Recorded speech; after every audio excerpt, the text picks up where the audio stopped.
You're watching The End Zone, sponsored by Brahms.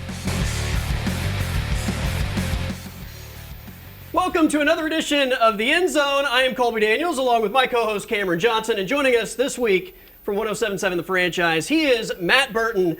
Guys, what a week we are getting ready to have, right? I mean, football all over the place. Oklahoma's 3-0, ranked just outside the top 10, and they're facing number 22 Auburn, the return of Jackson Arnold to Norman, Oklahoma. I mean, it doesn't get any better than this. It certainly doesn't, man. From the troubles, we'll call them, of last year, the quarterback that was kind of spearheading the worst offense in OU history is on the other sideline. I mean, there's no other bigger narrative than that right there.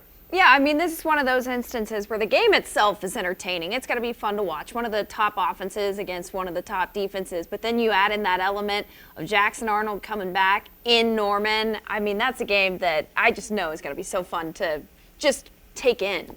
You think about the matchup last year, Oklahoma goes on the road, Jackson Arnold was benched, right? Michael Hawkins gets the start. Oklahoma comes from behind in the fourth quarter. The Kip Lewis pick six ultimately puts them over the top. I mean, it was a wild game. And then Michael Hawkins had a couple weeks of starting quarterback play before Jackson Arnold comes back in. And, we all know what happened against Missouri, and then they get the Alabama win, and it was just kind of a wild roller coaster ride. That game last year was a lot of fun. Both teams are much, much better than they were a year ago. And despite, I think, what an interesting matchup this is, the Jackson Arnold storyline has absolutely put a cloud over what the rest of this matchup is, which is unfortunate. But guess what? We're going to fall into the same trap because we have to talk about Jackson Arnold coming back to Norman. And we got to hear from Brent Venables talking about Jackson Arnold coming back to Norman and what he sees from the quarterback of the Auburn Tigers. I think he's the same guy. I think he's got a healthy football team around him, and he's having great success running, throwing, being really efficient. He's taking care of the ball, and the people around him are good. Can't play quarterback by yourself, right? Two things there. First of all, he said, can't play quarterback by yourself. I mean, we understand that. I don't know if it matters who played quarterback for this team a year ago with all the receiver injuries, the offensive line issues. Not many people were going to have success on a consistent basis with what the offense was a year ago.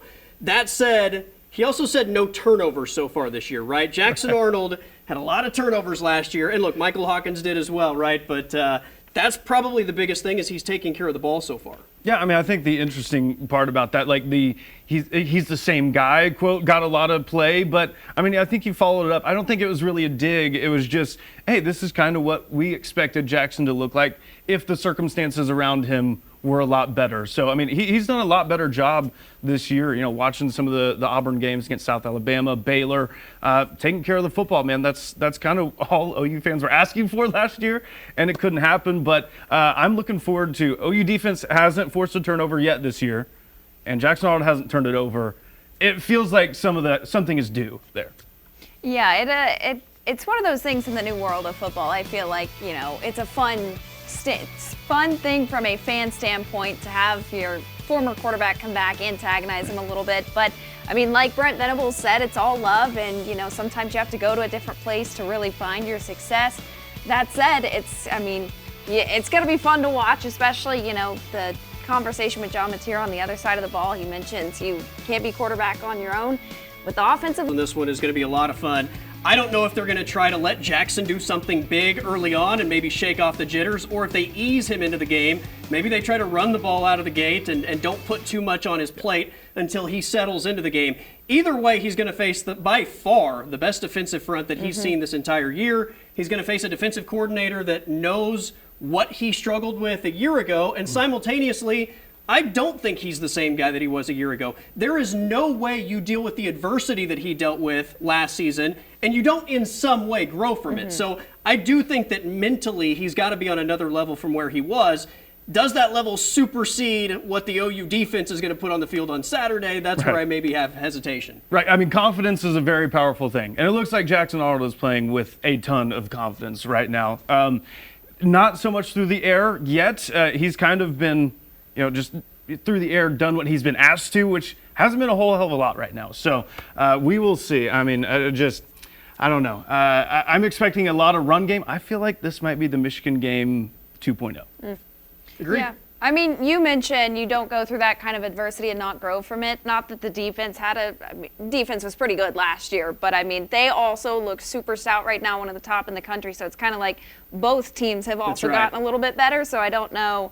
I mean, how Jackson Arnold will look against, like you said, that's going to be one of his first real tests this season. So we'll see how good both sides really are. It's going to be a great game. You mentioned the pass rush from Auburn. The offensive line struggles maybe for Oklahoma. John Mateer obviously is going to be a big X factor for the Sooners. I spoke with Todd McShay from The Ringer earlier this week, who has done nothing but rave about Mateer since the beginning of the season. And here were some of his comments on the quarterback and what Sooner fans are going to experience with John Mateer all season long. Watching him last year, right, and watching him in that same offensive system with Arbuckle, who comes over as the offensive coordinator, like, it is a wild ride, man. It's like an experience, right? And there's some bad with the good, and you've seen a little bit of that, so far early in the season. But man, does the good outweigh the bad, and the exciting plays and the tempo, the aggressiveness, the competitiveness that he has. I love the way he plays the game. There's going to be some aggressive mistakes, but there's so many aggressive plays that he makes that other quarterbacks around the country are not providing for their offense and for their football team, that when it all shakes out at the end of the game, it's worth it. And it's a roller coaster, and it's not good for your heart. And I'm sure as an OU fan, like, you're going to have moments where you like want to rip your hair out. This guy works as hard as anyone out there. He cares as much, and you can see it in his play, but you hear reports from people in the building. He puts in more time and effort and commitment to this football team and to his brothers that he's playing with, and to what the end goal is than you could ever imagine. And so it's just fun to see on Saturdays when he gets to just go out and do his thing. I think he nailed it with the aggressiveness. John Mateer is ultra aggressive. He's going to take some risks that maybe other guys don't. There will be mistakes, but the good will by far outweigh the bad, and I think that's what we've seen so far. All right, we've got to take a timeout. Matt Burton from 107.7 The Franchise is joining us, along with Camyrn Johnson. I am Colby Daniels. It's Name That Sooner coming up on the other side of the break next here on The End Zone.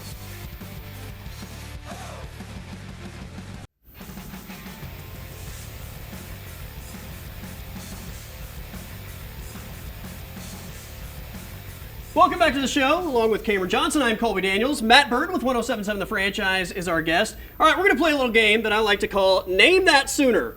So we're going to throw up a graphic. You're going to see the player bio for a specific Sooner, and you are going to tell me how to pronounce their last name, because I was going through the media guide, and there were some names that I stumbled upon. So I want to see if you guys are as bad as I was in trying to name some of these. So, Matt, we're going to go with you first. Okay. So this is a linebacker, junior, number 7. What is this man's last name? That is Sammy Omosigo. That's how I would say it. All right, let's see what you got. Omosigo, you nailed it. Sammy Omosigo, well done. All right, Camyrn, we've got one of the offensive linemen for the Sooners. He is the starting right guard, Fabechi.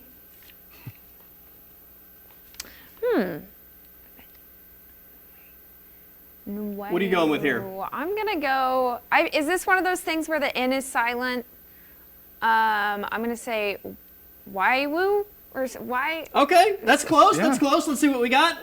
Fabechi Wiwu. Okay, so that was my initial thought, but the AI made me think why, but hey. Until I heard someone else say it, I was not aware of the pronunciation of that one. So, yeah, that's a tough one. Right. Yeah. All right, this one, Matt, you might know. I knew this was coming. You might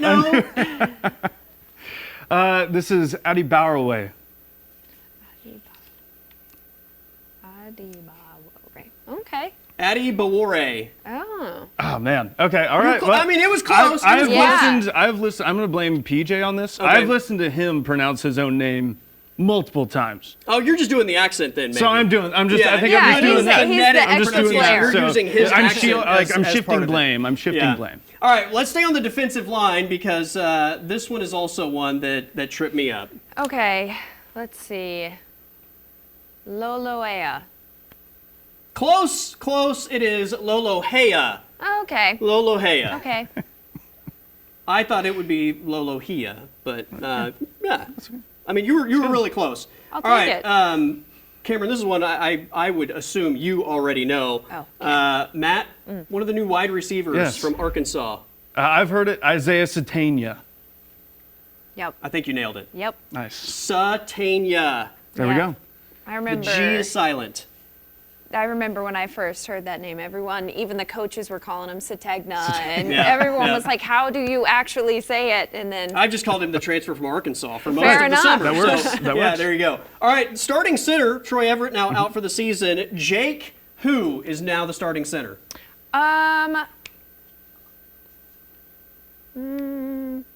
let's go with Michaela. Michaela, it is. You Heck nailed yeah. it. I thought maybe it was like Michaela or something strange like that, but Michaela. You Again, nailed it's it. the AI You that gave it nailed away. it. I was like, Absolutely. my. All right, another offensive lineman for the Sooners. I believe he's a true freshman. Matt, what do you got on Ryan? I got Ryan Fojay. That is it, Ryan Fojay. Well done. The D is silent. Lots of silent yes. letters in the on the Sooner roster. All right, another offensive lineman, Camyrn. This is another one of the guards. Immediately, I go Ozeta. Close. But I don't feel like that's right. Very close. Heath Ozaida. Oh, so the one time it's Yeah, my the one time. my Yeah. The one time strategy. you I don't don't go follow that it. way. Heath Ozaida. All right, really quickly, Matt. Defensive back from Choctaw. Reed who? I think that's Reed DeQuazy. That is Reed DeQuazy. Yes. Correct. All right, That's and a let's fun close it name. out. Final one. Camyrn, what do you got for one of the other offensive linemen? Daniel who? I feel like I'm breaking this up too much, and it's probably more fluid. But let's go, Aiken Kunmai. I don't know. Thanks to Giannis Antetokounmpo, I feel like I can do this one a little better. Okay. Akin Kunmi. I tripped over my own words. You got See, too even when you're confident. looking at it, it can be difficult. So anyway, that's a little game I like to call Name That Yes. Sooner That's fun. on this edition of The End Zone. All right, Matt's in the hot seat. It's Moving the Chains next.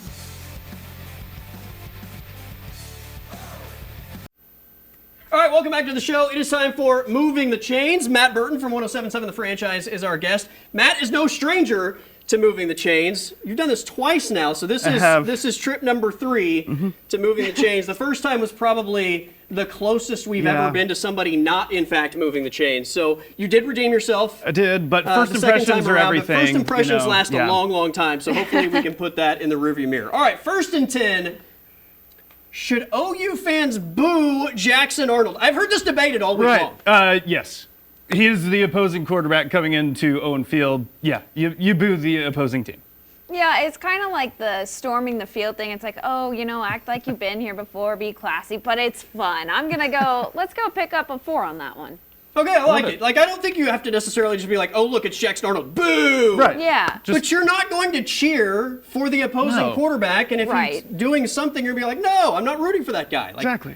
You can root for him after the game's over. You can hope that he has a great career, but if he's playing your team, you don't root for that guy. This isn't the Dallas It's like when Mavericks. Russell Westbrook Yeah. was here with the Denver Nuggets in the playoffs, and Yeah. people were like, I want to see Russ have success. Right. No!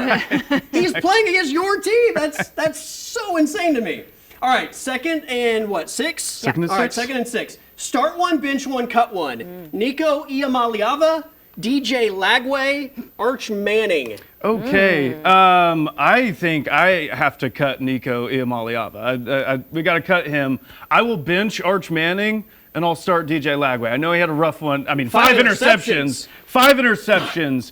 But that dude is still, 7-2 now overall, I believe, as a starter at Florida. Kind of saved Billy Napier's job last year, throughout the end of last year. So I'm still kind of a DJ Lagway believer, even though that stock is way down right now. 5 interceptions. 5 interceptions.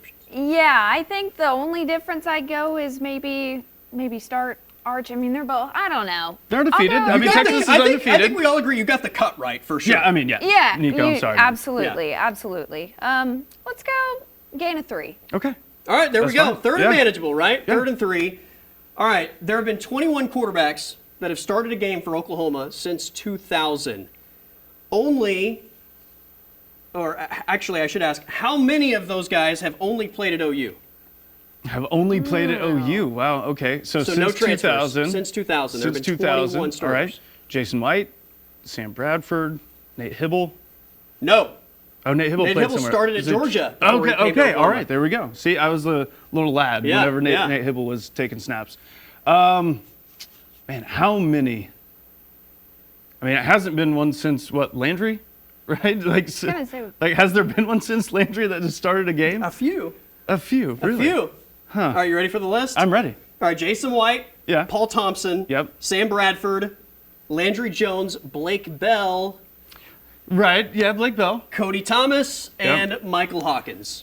Wow. Okay. Yeah. yeah. That's really. But really 14 of good. the 21 quarterbacks to start a game at OU since 2000 are guys that either transferred from somewhere else to Oklahoma Yeah. or played at OU and then went somewhere else. It's I know. pretty crazy. I mean, you think that the portal thing is like Right. a new thing, but it's been going on. I mean, 14 of I mean, 21 is that's- a big, big number. I was expecting you to Yeah. keep reading names off longer than you did, for sure. All right, what are we going with? Well, how many of those did you get? Like Three? four, I three, think you got three, or Three, four? yeah, something like that. I mean, that's pretty not solid. bad. I'll give you the first down on Okay, that one. first thank you. down. Let's There go. you All right, now Yeah. you're playing with house money. So one more before we get out of here. Replace your hands with kitchen utensils. What are your selections? Okay, fork, I think for sure has to be one of them. Okay, Right, fork? a fork on one hand. Okay, just fork on one I hand. mean, if you want to go double forks, you could. Good double forks. Let's see, fork and a steak knife, man. Fork Okay. and a steak knife. Okay.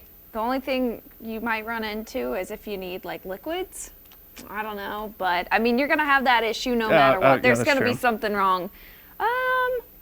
I mean, that's the basics. Yeah. Let's just pick up a 3. That's good. All Hey, right, there you I'll go. take I that. mean, We'll there's, take that. there's a lot of room Give for me a debate. knife and a ladle, and I feel like I will have yeah. everything that You I need can- to accomplish. I can stab food, put it in my mouth if I need to with the knife. So. You should have gone sport. And if somebody attacks me, Should've gone sports. I'm coming You're out right. there as well. All right, we've got to take a timeout. Game picks on the other side of the break. This is the End Zone.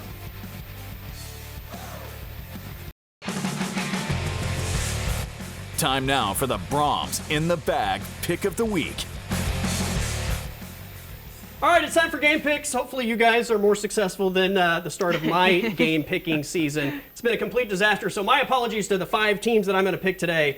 Hopefully I can buck the trend. Some people are calling this the game of the weekend. 2 undefeated teams ranked in the Big 12, Tech at Utah. I'm going Utah on this one. I think the home field advantage, it will be a close one, but I think that Utah is just, they've got the slight advantage, and sometimes gut feeling instinct takes over. That's where I'm at. I like the home field advantage. I'm going Texas Tech plus 3.5 though. The half point I think is doing a lot for me right there. And Texas Tech spent a lot of money on this defense, and they have looked really good so far. So I'm going with the Red Raiders. Either great minds or terrible minds think alike, because I'm with you on the half point. The hook got me on the Tech side. I think these are 2 really close teams, and I'm taking the points in this matchup. I think it's a really close matchup. All right, game number 2, South Carolina questionable with Lenora Sellers at Missouri. Yeah, so this is all if Lenora Sellers plays into his ability. I think Missouri wins this one, but I think South Carolina makes it closer than people are expecting. And the Gamecocks are 4-0 recently against ranked opponents in the regular season. We'll see if they can keep that up. But yeah, I think they keep it close. Missouri wins.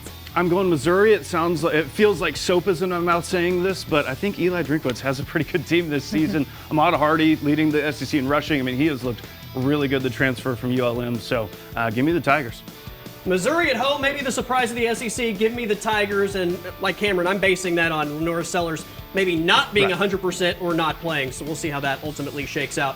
Another big matchup in the Big 12, Arizona State at Baylor. I think this one comes down to Arizona State having a really good run game and Baylor not having the greatest run defense. I mean, it is going to be a little closer, but I'm going Sun Devils.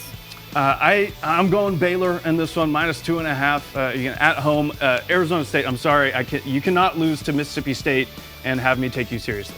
You lost to Mississippi State, and you're going to Baylor, who I think is actually much better than maybe they've played so far. So give me the Bears at home as well, minus 2.5. All right, Florida, after the DJ Lagway 5 interception game at Miami. Yeah, Miami comfortably, I think. I'm surprised that I would imagine this spread being a little bit bigger, even so. I think Miami, you're looking more at a 2-touchdown win, possibly. This one I'm a little shakier on just because Florida, I mean, they should have lost by a lot more than they did to LSU. That defense is really working, but Miami's looked really, really good so far.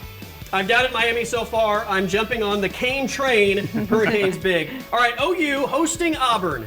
Yeah, I think there's just too much right in the way of the Sooners. This being a home game with Jackson Arnold back, they're going to make it really tough for him to do anything. So I think OU wins this one by a touchdown at least. I simply don't think Brent Venables can lose this game with Jackson Arnold on the other sideline. Sooners by 6, by at least a touchdown.